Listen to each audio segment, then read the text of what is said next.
Hidden for centuries, something strange was found on an Amazon peak. No one expected this. An ancient civilization discovered on an Amazon mountain has stunned researchers. How did it stay hidden this long? High above the clouds and concealed by dense jungle for centuries, scientists have uncovered a long-lost civilization, untouched and frozen in time, hidden on a remote Amazon mountaintop. This incredible discovery isn't just a glimpse into ancient history, it's something far more groundbreaking.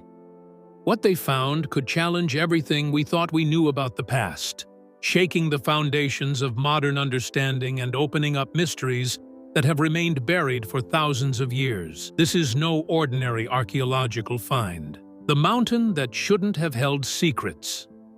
The Amazon is often seen as a place fully mapped and explored, but that belief is far from true.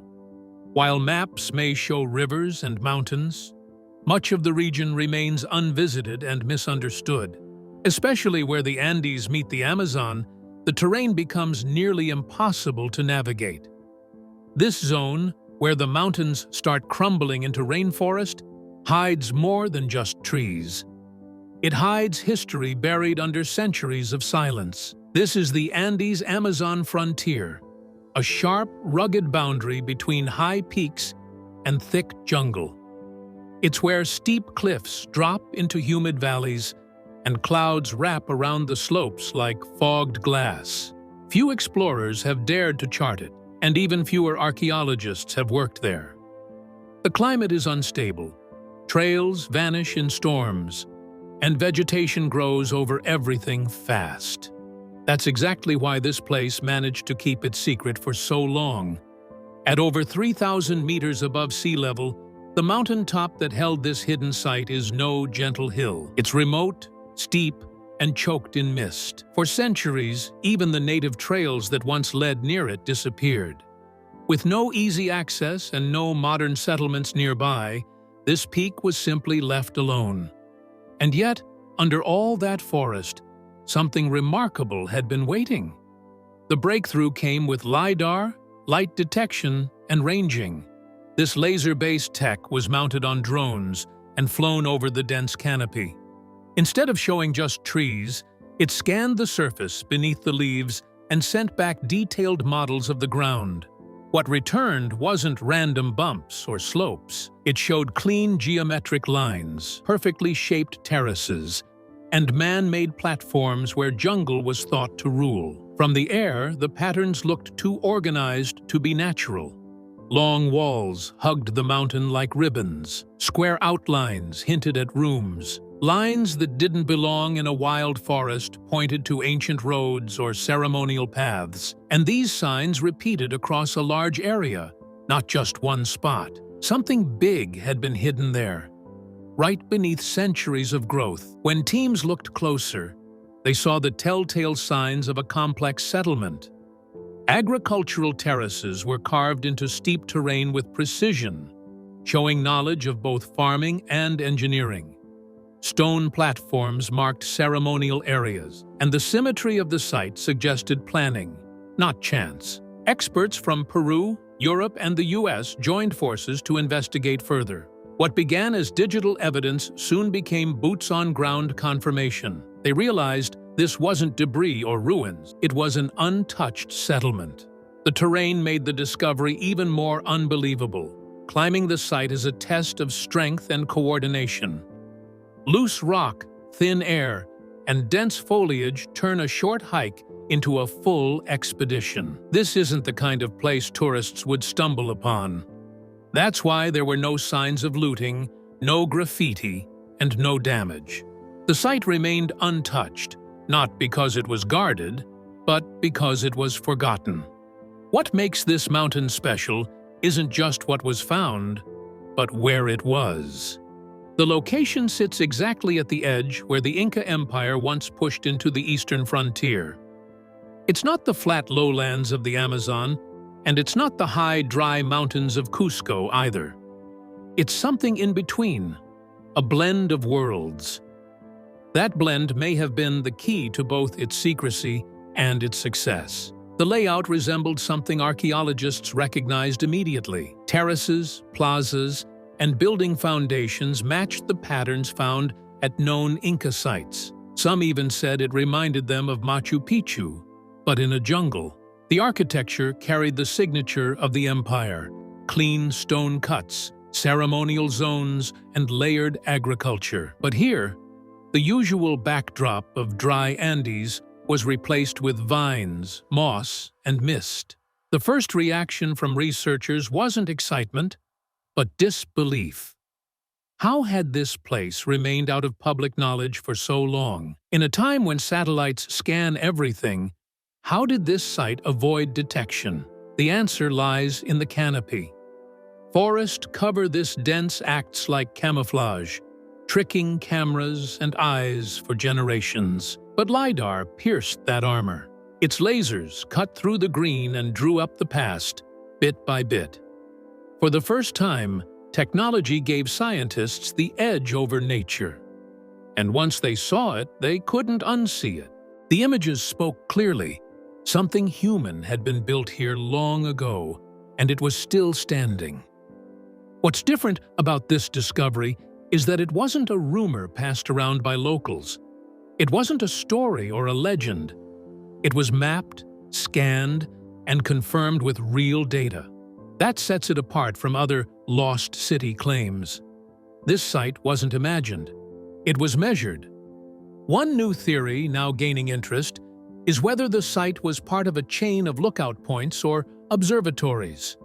The mountaintop gives a full view of the rainforest floor and sunrise paths. If intentional, the location wasn't just defensive, it may have been scientific. It could show that the Incas weren't only spiritual builders, but observers of the sky and land in equal measure. 18 square kilometers of lost civilization just appeared from the clouds, terraces, temples, and secrets frozen in time for centuries.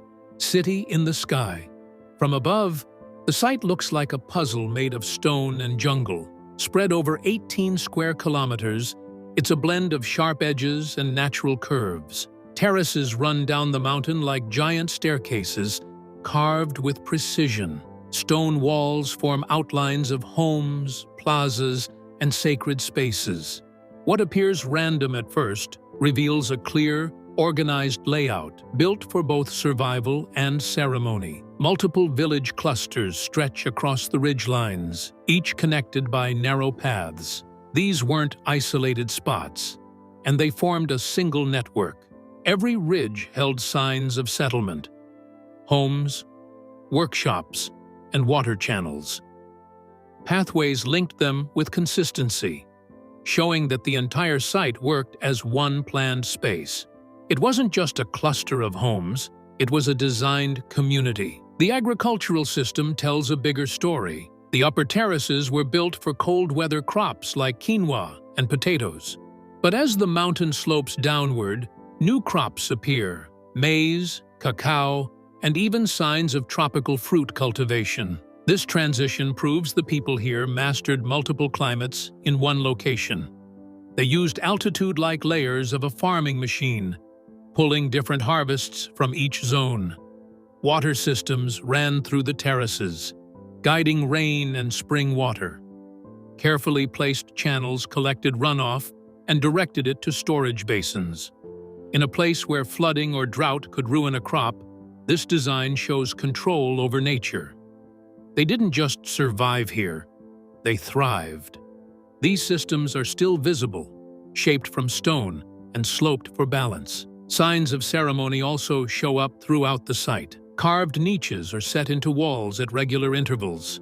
These niches likely held sacred objects, perhaps offerings or figures representing mountain spirits. Some walls have east-facing altars, suggesting sunrise rituals. Figurines made of stone and bone were found near these niches, pointing to structured beliefs tied to nature and light. Carbon dating of pottery shards and ash remains placed the site's use around the mid-1400. That lines up with the height of Inca expansion.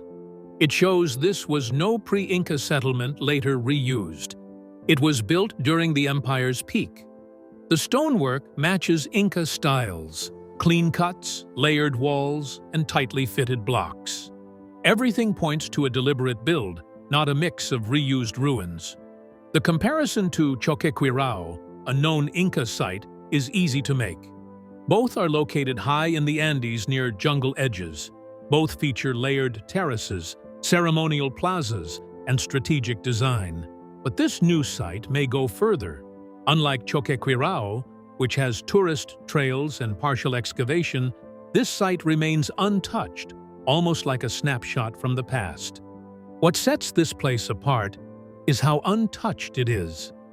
There's no modern trash, no signs of digging or looting. The paths are overgrown, but still follow the original lines. The stone walls haven't been disturbed. It's as if the community walked away, and nature quietly closed the door behind them. One reason for its preservation is the location. At over 3,000 meters high, access is difficult. The trails to reach it are steep and washed out. Without roads, visitors never came. That isolation acted as a shield, protecting the site from interference for over 500 years. Vegetation played a major role in hiding everything. Thick forest growth covered the stone features completely. Without LiDAR scanning, none of this would be visible from the air.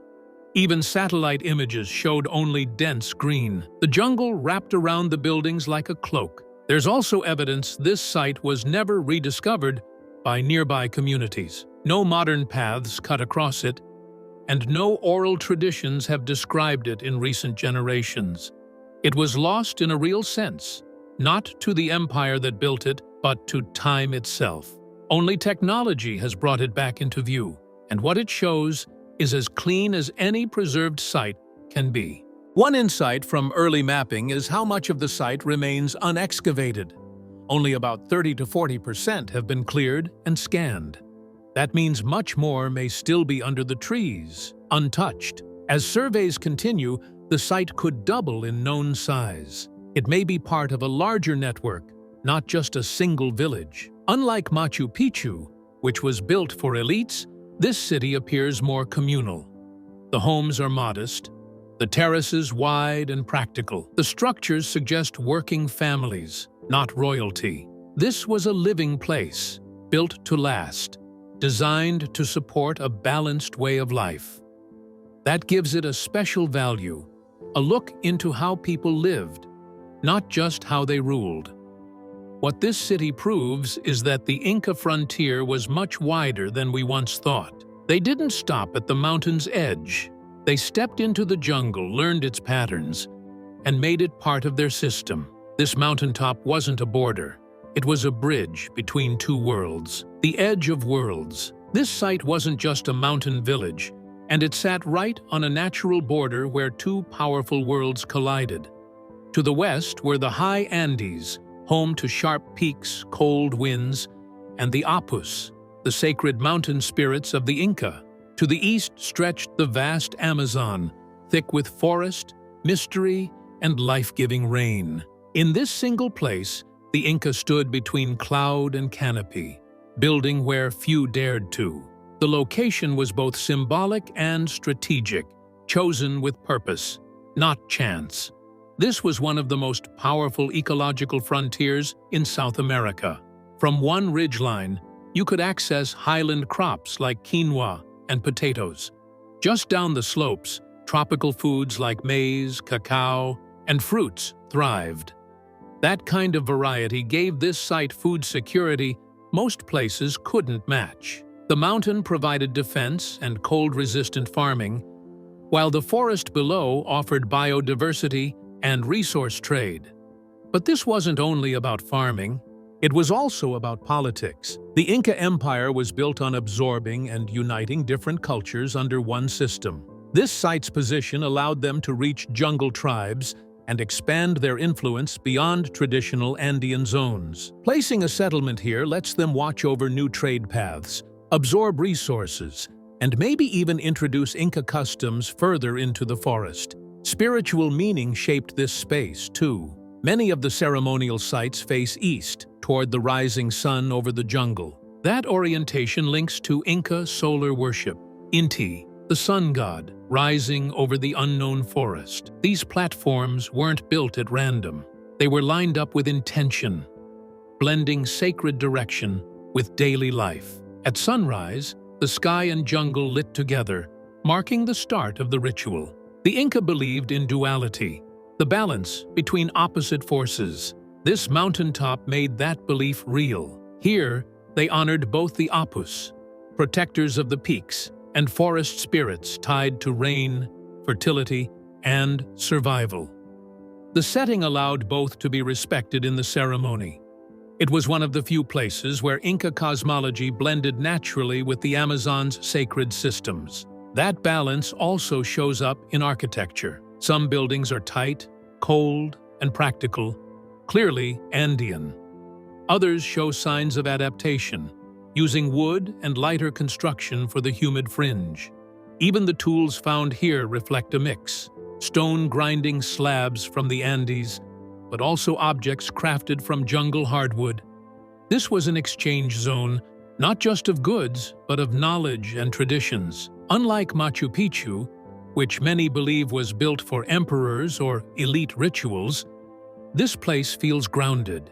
It wasn't about royal displays, it was about frontier life. The people here weren't nobles. They were farmers, priests, and watchers, those living at the very edge of the empire, blending two worlds into one. One new insight is the presence of watchtowers at certain ridge points. These aren't massive forts, but small stone stations with wide views. They suggest security was still a concern, maybe for defense or just to monitor trade routes below. But more likely, these towers doubled as observation spots. In Inca tradition, watching the land and sky was part of spiritual duty. The terrain also forced creativity. Water had to be collected, stored, and directed precisely, especially with jungle rains pouring one moment and vanishing the next. These systems were tailored for this exact location. They worked across slopes with overflow points and backup channels. That's advanced planning, not trial and error. Everything about the site points to mastery over terrain. The Incas didn't just build here, and they studied and adapted. Every path followed a ridge. Every terrace caught the right sunlight. Every structure fit into its environment like it was grown from the mountain itself. Even the settlement's layout hints at a purpose beyond survival. Central plazas sit in clearings that echo traditional gathering spots, yet they're smaller and more private. This suggests a community bonded by function more than spectacle. It wasn't a showplace. It was a working hub where faith, trade, and food came together. The frontier also gave the Inca flexibility. If drought hit the highlands, the forest had resources. If jungle trade slowed, the high terraces still produced. That balance made this site more than a backup. It was a buffer zone, built to survive change, a safety net embedded in stone and earth. What this discovery tells us is that the Inca didn't fear the forest. They embraced it. They didn't just stop at the mountains. They stepped beyond, adapting their way of life to something new. They met nature halfway and built a bridge with stone, faith, and survival. What if the Incas built observatories in the clouds, not for power, but to study stars, water, and jungle life together? Secrets in the stones. What makes this site so valuable isn't just its walls or terraces, it's what was left behind. In the soil, stones, and forgotten corners, archaeologists are uncovering pieces of everyday life. Pottery fragments show clear markings of lunar cycles, pointing to people who not only farmed, but tracked the moon. These were not decorations, they were guides, tools for timing crops, rituals, and seasons. Stone tools found scattered in various layers speak to farming and craftsmanship. Some are simple blades and grinding stones, while others show fine detailing used in carving or ceremonial work. Mixed with these are bone remains, likely from meals or offerings, showing what people ate and how they lived. There's no sign of mass burial, but the bones hint at feasting tied to spiritual events. The artifacts don't scream royalty, and they whisper routine. One of the more unusual features is the presence of small niches carved into stone walls, all facing the rainforest. At first glance, they look like storage shelves, but their size and shape suggest something more sacred, possibly places for offerings or symbolic objects. Their direction isn't random. Facing the valley below, they may have been made to acknowledge jungle spirits or unseen forest powers. Excavators also discovered quartzite figurines, carefully shaped images of llamas, sunbursts, and jungle animals like monkeys or jaguars. These figures bridge two ecosystems, the highlands and the forest. That blend of iconography is rare, and it says a lot. It means the people here respected both worlds and saw their gods in both mountains and mist. That's not just spiritual, it's cultural fusion. The water systems offer more clues. Long stone canals move across the terraces, designed to capture rainfall and channel it downhill. They're smart, efficient, and durable. But near the center of the site is something different. A spring-fed pool surrounded by carved rock. It's too small and placed too precisely to be just for crops. Based on its layout, many believe it was used for rituals, possibly involving water as a sacred medium. Here's a new insight. Researchers recently noticed that some platforms and plazas line up with solar and lunar events. Using early laser mapping and directional analysis, a few structures match the sunrise on the winter solstice and certain moon phases. These alignments aren't visible without tech, but they match patterns found at other ancient observatories. That includes circular layouts, east-facing stones, and raised points that mark shadow movement. One circular plaza, in particular, may have functioned as a simple observatory. It's open, flat, and has markers that match the sun's path.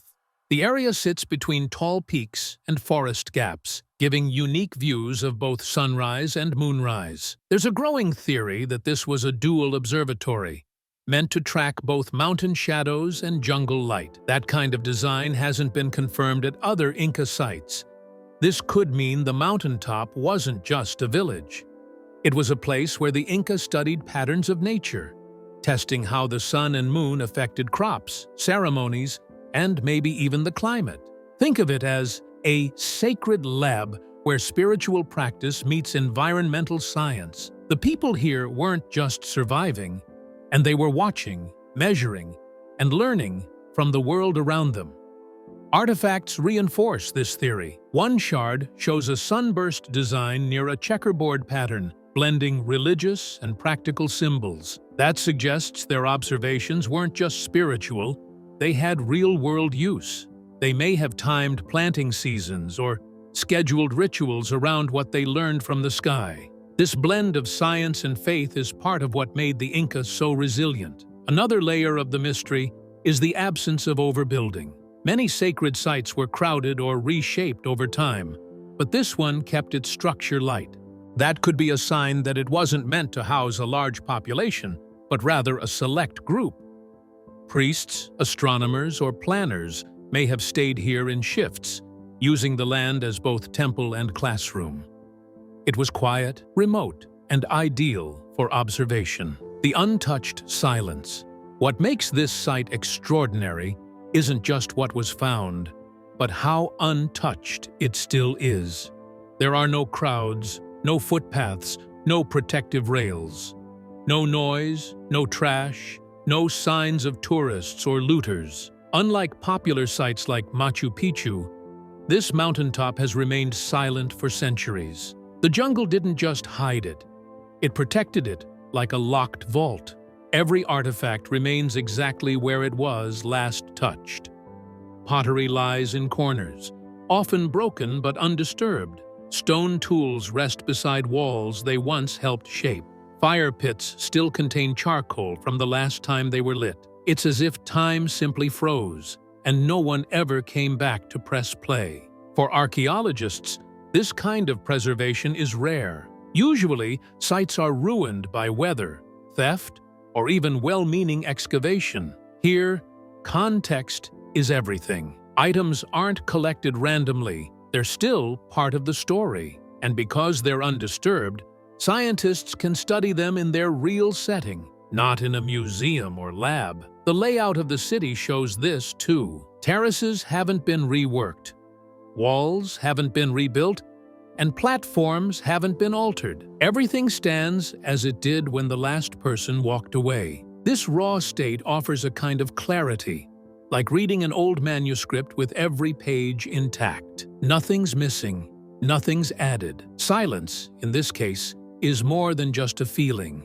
It's a scientific tool. Without modern noise, pollution, or wear, researchers hear the site better through the clues left behind. Echoes of water still moving through canals. The wind traced the same path through stone corridors. Nature carried on while people didn't. The quiet also carries weight.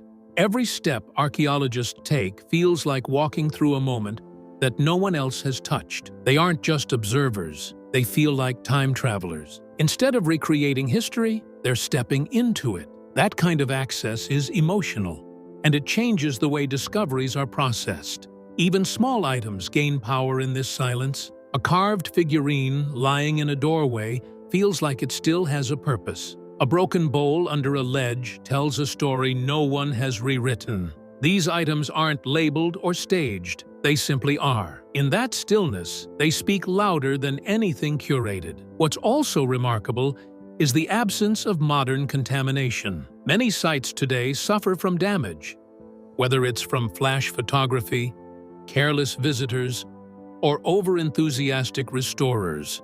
Here, there's none of that. The jungle sealed it. Thick vegetation, steep climbs, and remote location created a perfect bubble of time. This untouched condition has allowed scientists to understand more than usual. They can trace trade routes from tool materials. They can see where rituals were likely held without guessing. Burn patterns on stones still match the firewood used. Even soil samples remain rich with organic traces, undisturbed by centuries of trampling. New evidence even suggests certain platforms were used seasonally, with items left behind to hold space until the people returned. That kind of behavioral pattern is impossible to track in disturbed sites, but here, researchers can see it. The silence isn't just quiet, it holds information. It's full of meaning. This site also teaches something important about conservation. We often think that saving history means rebuilding, protecting, or restoring. But sometimes, the best protection is respectful distance. Letting a place breathe without interference keeps it closer to its original truth. In this case, less action equals more knowledge. The jungle did what humans couldn't. It preserved a site with almost no effort. That raises new questions for archaeology. Should more places be left untouched? Can silence become a research strategy? Is absence sometimes the best kind of presence? These questions are now part of ongoing debate. One of the most powerful ideas coming from this site is that history doesn't always need to be changed to be understood. You don't have to dig everything up or turn it into a tourist attraction. You can learn by observing, by being quiet, by letting the site teach you. This isn't just a forgotten city, it's a living archive. This isn't just archaeology, it's a wake-up call. There's more under the canopy than we ever imagined possible. What else is out there? This mountaintop discovery isn't just another ancient site. It changes the way we see Inca civilization, their reach, and their relationship with nature. For decades, historians believed the eastern edge of the Inca Empire ended, where the Andes dropped into thick jungle. But this city proves that boundary was imaginary. For decades, historians believed the eastern edge of the Inca Empire ended where the Andes dropped into thick jungle. But this city proves that boundary was imaginary. The Incas weren't just mountain builders, they were frontier explorers who reached into the unknown. This wasn't a one-time effort or a scattered settlement. The design, scale, and technology show long-term planning. The water systems, terraces, and astronomical features point to generations of knowledge passed down and refined. It wasn't just about surviving in the jungle, it was about mastering it. The Incas weren't afraid of the forest. They studied it, adapted to it, and used it. This discovery forces experts to rethink the eastern frontier. It didn't end at the cloud forest. It expanded deep into it. If one large site exists this far in, how many more could be hidden under layers of trees and moss? Early scans using LiDAR are already showing strange patterns nearby. Straight lines, right angles, and elevated platforms. Signs that human hands shaped more of the jungle than we thought. We've always known the Incas had an advanced understanding of stonework, agriculture, and astronomy. But now we see something deeper: ecological intelligence. They didn't just build around nature, they worked with it. The placement of crops across altitude zones, the water catchments from jungle springs, and the observatories that align with the rainforest sky all show careful planning. It wasn't just spiritual, it was scientific. This also raises questions about cultural exchange. The Amazon wasn't empty. Indigenous tribes lived and thrived there long before the Incas arrived. Did these groups trade? Did they share farming techniques, medicinal knowledge, or star lore? Some artifacts found on the site include materials not native to the Andes, suggesting contact across regions. This wasn't isolation, it was interaction. One powerful idea emerging from this find is that the Inca civilization may have had multiple faces. The stone citadels in the highlands were just one version. On the jungle frontier, they were innovators in a different way. They became ecological stewards, combining Inca order with rainforest chaos. That blending may have created a hybrid culture we're only beginning to understand. Some experts now believe there could be an entire eastern zone of the Inca world waiting to be mapped. Unlike the better-known parts of the empire built along trade roads and royal trails, these jungle settlements might have served different purposes: observation, ritual, resource control, or even experimentation. Imagine a hidden network of science outposts in the clouds and trees. That's no longer fantasy, it's a research plan. LiDAR images from nearby regions show more shapes under the canopy: parallel walls, raised platforms, and what look like stairways climbing through forest. If verified, they would expand this mountaintop city into a larger complex, possibly an interconnected series of settlements linked by purpose and design, all hiding in plain sight. This also shifts how we view ancient technology. The myth that pre-industrial cultures were primitive has been fading, but this adds weight to that correction. These people tracked stars, redirected water, and built cities in near-invisible locations, all without modern machines. Their tools were simple, but their thinking was not. They achieved precision with hands, stone, and sky. The implications reach beyond history books. They challenge our assumptions about what's left to find. Even in 2025, with satellites, drones, and digital maps, we still miss things.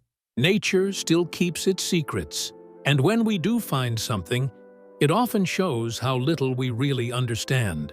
This discovery also pushes back against the idea that exploration is over. Just because a place is green on the map doesn't mean it's known. The Amazon jungle is one of Earth's last great hiding places. And it's hiding more than animals or plants. It's hiding people, stories, and forgotten brilliance. Thanks for watching. If you enjoyed this video, don't forget to like, share, and subscribe. Click on the next video popping up on your screen for more amazing content.